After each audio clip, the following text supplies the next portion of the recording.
안녕하세요. 닥터 디아만 닥터입니다. 오늘은 감기에 대해서 말씀을 드리려고 해요. 어쩌면 가장 많이 걸리는 병일 수도 있을 텐데요. 아마도 태어나서 지금까지 단 한 번도 감기에 안 걸려본 분들은 단 한 명도 없을 거예요. 감기는 의학용어로 급성 비인두염을 감기라고 이야기하는데요.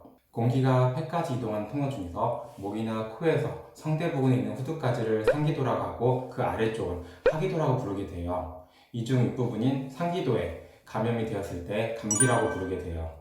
보통은 바이러스에 의한 경우가 많게 되고요. 그래서 다시 한번 말씀을 드리자면 바이러스에 의한 상기도 감염을 감기라고 부르게 되는 거예요. 이 감기 바이러스가 염증을 일으키게 되면 염증을 일으킨 위치에 따라서 감기의 여러 가지 증상들이 나타나게 돼요. 코에서 염증을 일으키면 코의 점막이 붓게 되면서 코가 막히게 되고요. 염증으로 인해서 콧물이 나타나게 돼요.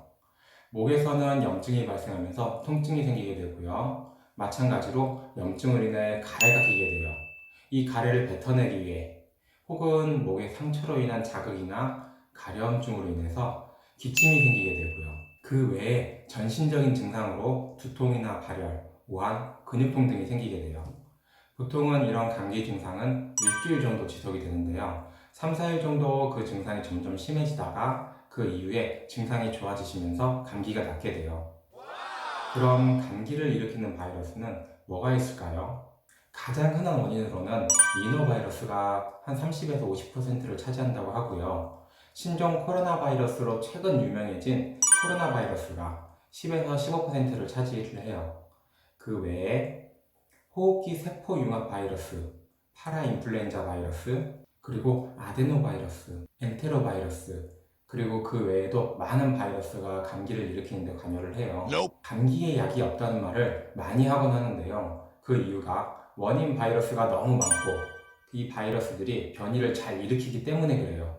하나에 대한 약을 써봤자 다른 바이러스들에 의한 감기를 막지 못하는데 정확히 어떤 바이러스에 대해 걸렸는지 알려고 검사를 한다면 비용이 많이 나오기 때문에 실질적으로 검사를 하지도 않고 만약 검사를 해서 원인 바이러스를 찾고 그 바이러스에 대한 약을 개발을 해서 사용을 하게 돼도 시간이 지나면 바이러스들이 또 변이를 일으키게 돼서 약에 대한 내성이 생길 수가 있다고 해요. 엄청난 비용을 들여서 만든 약이 효과가 없어지기 때문이죠.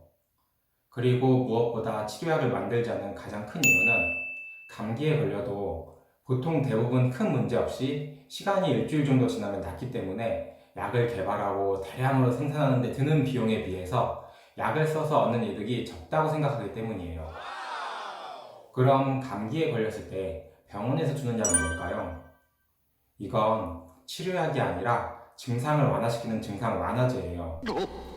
염증을 완화시켜주는 소염제, 열을 떨어뜨리는 해열제, 그리고 목의 통증을 좋아지게 만드는 진통제, 그 외에도 기침, 가래, 콧물, 코막힘 등의 증상을 완화시켜주는 약이에요. 그럼 감기에 걸렸을 때 약을 먹어야 될까요? 병을 낫게 한다는 관점에서 봤을 때 약을 먹을 필요는 없고 아직까진 치료약이 없기 때문에 약을 먹을 수도 없어요. 보통 약을 먹지 않아도 자연적으로 일주일 이내에 우리 몸의 면역 체계가 치료를 하기 때문이죠. 하지만 증상 완화 목적이라면 이야기는 다르게 돼요. 감기 증상을 완화시켜주고 불편감을 호전시켜주기 때문에 약을 복용하면 조금 덜 아프게 지나갈 수 있어요. 물론 약을 남용한다는 비판도 있지만 불편한 증상이 있고 해결시켜줄 약이 있는데 굳이 약을 먹지 않고 이겨낼 필요는 없을 거예요. 가끔 약을 먹으면 내성이 생기지 않냐는 질문들도 하시는데 감기약은 내성이 생기진 않아요. 항생제는 내성이 생길 수가 있고 진통제도 오랜 기간 복용하게 되면 내성이 생길 수가 있지만 감기약은 잠깐 복용하기 때문이에요. 또한 약을 드실 때는 증상에 맞춘 약을 드시는 게 제일 좋긴 해요. 코 감기 증상이 없는데 굳이 코감기 약을 먹을 필요는 없겠죠. 득은 없고 해만 될 수 있으니까요.